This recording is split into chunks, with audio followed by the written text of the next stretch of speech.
Welcome student. आज हम पढ़ने वाले हैं system of measurement of angles. So there are three system for measuring angles. First is sexagesimal system, second is centesimal system, third is circular system. सबसे पहले हम पढ़ेंगे सेक्साडेसिमल सिस्टम, लेकिन सेक्साडेसिमल सिस्टम पढ़ने से पहले हम पढ़ेंगे राइट एंगल। हम राइट एंगल को समझेंगे क्योंकि राइट एंगल के बेसिस पे ही सेक्साडेसिमल सिस्टम को डिफाइन किया गया है। ओके, इवन सेंटेसिमल सिस्टम को भी उसी से डिफाइन किया गया है। तो सबसे पहले समझते हैं राइट एंगल क्या होता है। तो राइट एंगल की डेफिनेशन कहती है कि इफ अ रिवॉल्विंग रे, द रिवॉल्विंग रे starting from its initial position to final position describes one quarter of a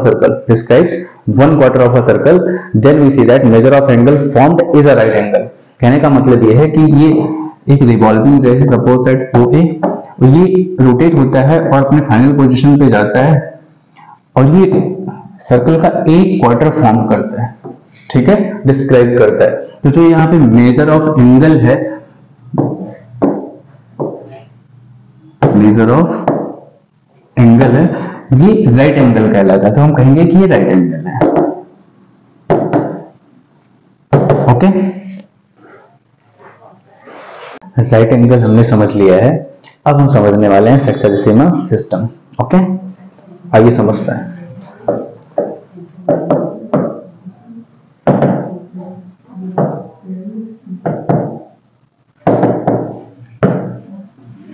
सबसे पहले इसमें क्या लेंगे, हम एक राइट एंगल लेंगे और राइट एंगल को हम डिवाइड करने वाले हैं 90 इक्वल पार्ट्स में। कितने पार्ट्स में? 90 इक्वल पार्ट्स में डिवाइड करने वाले हैं।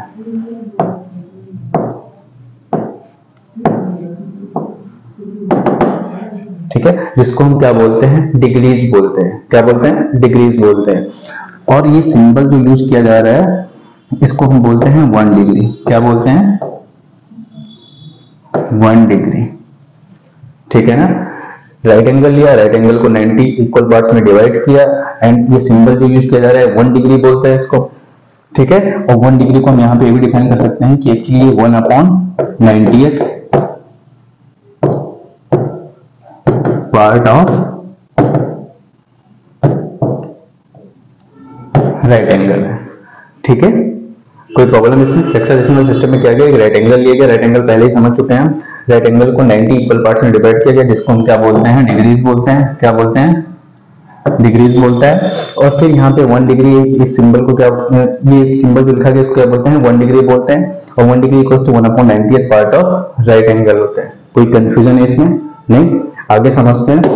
फर्दर हमने क्या किया, 1 डिग्री ले लिया हमने यहाँ पे। ठीक है, 1 डिग्री को फर्दर में डिवाइड किया 60 इक्वल पार्ट्स में। कितने पार्ट्स में? 60 इक्वल पार्ट्स में। 60 इक्वल पार्ट्स में डिवाइड किया, जिसको हम बोलते हैं मिनट। क्या बोलते हैं? Each equal part is called minute. कोई प्रॉब्लम नहीं। तो यहाँ पे 1 डिग्री की वैल्यू कितनी हुई? यहाँ पे 60 मिनट। यहाँ पे एक सिंबल यूज होता है दिस, इसको बोलते हैं क्या? 1 मिनट्स। कोई कंफ्यूजन नहीं? ठीक है, फिर आगे बढ़ते हैं। हमने 1 मिनट ले लिया, अब इसको हम डिवाइड करने वाले हैं 60 इक्वल पार्ट्स में। फिर से जिसको हम क्या बोलने वाले? सेकेंड्स। क्या बोलने वाले? सेकेंड्स। ये सिंबल यूज होता है सेकेंड्स के लिए, 1 सेकेंड्स के लिए। ठीक है, और यहां पे अगर हम देखें तो 1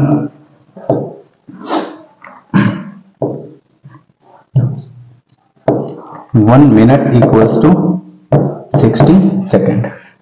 कोई कंफ्यूजन इसमें? नहीं ना। आगे बढ़ते हैं।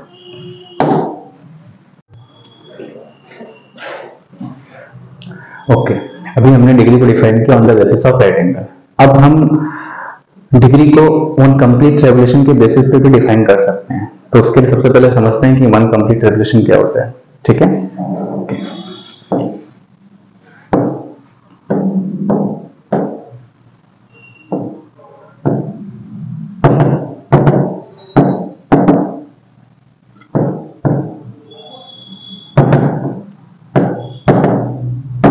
ध्यान से समझना है इसको। डेफिनेशन क्या कहते हैं 1 कंप्लीट रेवोल्यूशन का? If the terminal side of an angle, if the terminal side of an angle coincides with initial side, coincides with initial side after rotation in anti-clockwise direction. After rotation in anti-clockwise direction, then we say that terminal side has made one complete revolution. Terminal side has made one complete revolution. फिर हम इसको बोलेंगे कि क्या, कि terminal side जो है one complete revolution बना चुका है। क्लियर?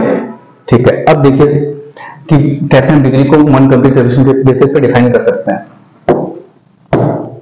सपोज करिए ये एंगल का मेजर है, ये एंगल का क्या है, मेजर है, ओ ए पी। ये मेजर कुछ भी हो सकता है। अगर ये measure 1/360th part of one complete revolution, one complete revolution है, तो हम बोलेंगे कि ये हमारा क्या है, 1 डिग्री है। Clear? 1 degree equals to what, 1/360th part of one complete revolution. इसके पहले हमने डिफाइन किया था कि 1 degree equals to 1/90th part of right angle. Clear है? कोई कंफ्यूजन तो नहीं? ओके, ठीक है। इसके बाद हम पढ़ेंगे सेंटेसिमल सिस्टम। सेंटेसिमल सिस्टम में क्या होता है कि वहां पे भी हम राइट एंगल ही एज्यूम करते हैं। राइट एंगल को हम 100 इक्वल पार्ट्स में डिवाइड करते हैं, जिसको हम बोलते हैं ग्रेड्स बोलते हैं। क्या बोलते हैं? ग्रेड्स। यानी कि one right angle equals to 100 grades. ठीक है? और जिसको हम डिनोट करते हैं 1g से। कैसे? 1g से। फिर हम 1g को भी डिवाइड करते हैं 100 इक्वल पार्ट्स में, जिसको हम बोलते हैं 1 मिनट बोलते हैं। क्या बोलते हैं? मिनट। यानी 1g इक्वल्स टू क्या बोलने वाले हैं? 100 मिनट। क्लियर है? फिर हम मिनट को भी डिवाइड करेंगे किसमें? सेकंड में। ठीक है?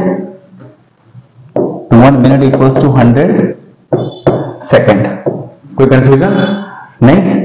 ठीक है। अब हम पढ़ने वाले हैं सर्कुलर सिस्टम। क्या पढ़ने वाले हैं? Circular system. Okay, circular system. Circular system. In this system, unit of measurement is radian. What? Radian. इसको डिनोट किससे करते हैं? 1c से। ठीक है? अगर रेडियन को डिफाइन करें, सर्कल लिया, इसका रेडियस अगर ये r है, मैं r जो लेंथ ले रहा हूं आर्क का, ये भी मैं क्या ले रहा हूं? r। यहां से मैं इसको डिफाइन करूंगा 1c को। तो measure of angle subtended at the centre of circle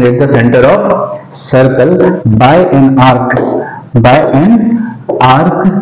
of length equal to the radius of the circle. Radius of the circle कहने का मतलब यह है कि अगर जो एंगल यहाँ सबटेंड हो रहा है सेंटर पे, उसका जिस आर्क के थ्रू हो रहा है उसका लेंथ और जो रेडियस है उसका लेंथ दोनों का क्या हो? सेम हो। तो जो एंगल सबटेंड होगा सेंटर पे वो 1c होगा, 1 रेडियन होगा। क्लियर? कोई कंफ्यूजन तो नहीं? आगे बढ़ जाऊं? ओके। अब एक चीज और डिफाइन कर देता है कि जो नंबर ऑफ रेडियंस है, number of radians in N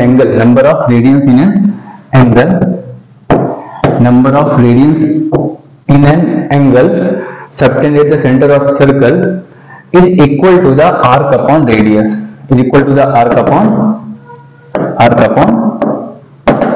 radius.